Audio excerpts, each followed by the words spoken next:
أعوذ بالله من الشيطان الرجيم. بسم الله الرحمن الرحيم.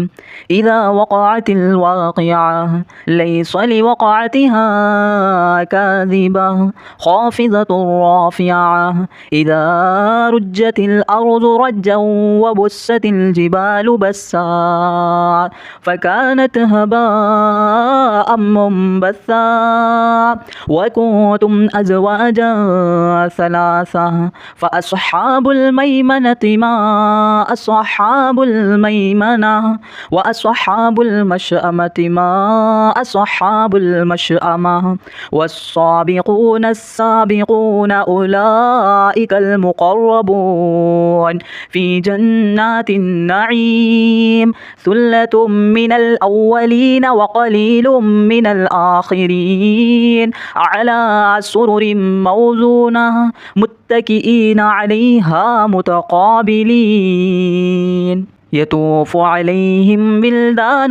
مخلدون بأكواب وأباريق وكأس من معين لا يصدعون عنها ولا ينزفون وفاكهة مما يتخيرون ولحم طير مما يشتهون وحور عين كأمثال اللؤلؤ المكنون جزاء بما كانوا يعملون لا يسمعون فيها لغوا ولا تأثيما إلا قيلا سلاما سلاما وأصحاب اليمين ما أصحاب اليمين في سدر مخضود وطلح منضود وذل ممدود وماء مسكوب وفاكهة كثيرة لا مقطوعة ولا ممنوعة وفرش مرفوعة إنا أنشأناهن إن شاء فجعلناهن أبكارا عربا أترابا لأصحاب اليمين ثلة من الأولين وثلة من الآخرين وأصحاب الشمال ما أصحاب الشمال في سموم وحميم وظل من يحموم لا بارد ولا كريم إنهم كانوا قبل ذلك مترفين وكانوا يصرون على الحنث العظيم وكانوا يقولون أإذا متنا وكنا ترابا وعظاما أإنا لمبعوثون أو آباؤنا الأولون قل إن الأولين والآخرين لمجموعون إلى ميقات يوم معلوم ثم إنكم أيها الضالون المكذبون لآكلون من شجر من زقوم فمالئون منها البطون فشاربون عليه من الحميم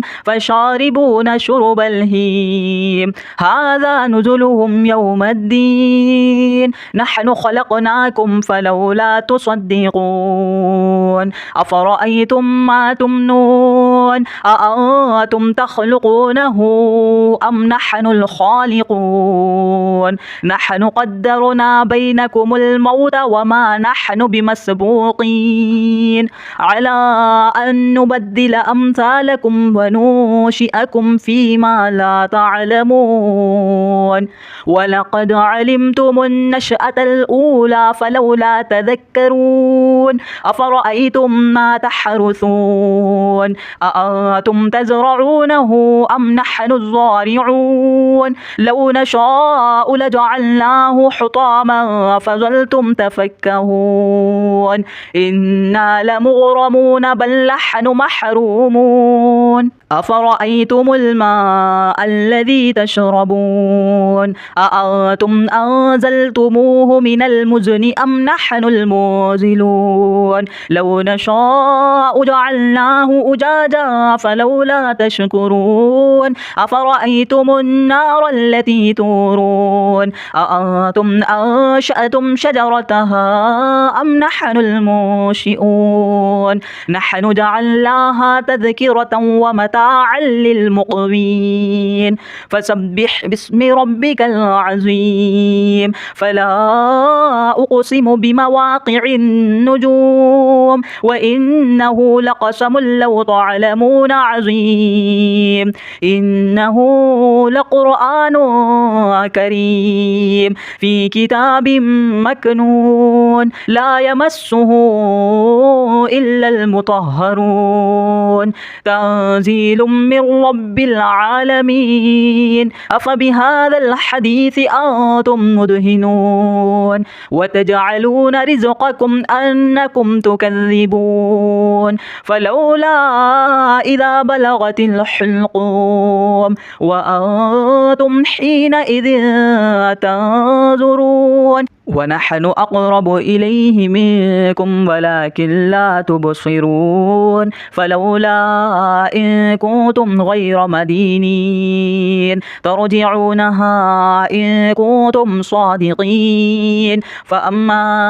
إن كان من المقربين فروح وريحان وجنة نعيم وأما إن كان من أصحاب اليمين فسلام لك من أصحاب اليمين وأما إن كان من المكذبين الضالين فنزل من حميم وتصلية جحيم إن هذا لهو حق اليقين فسبح باسم ربك العظيم.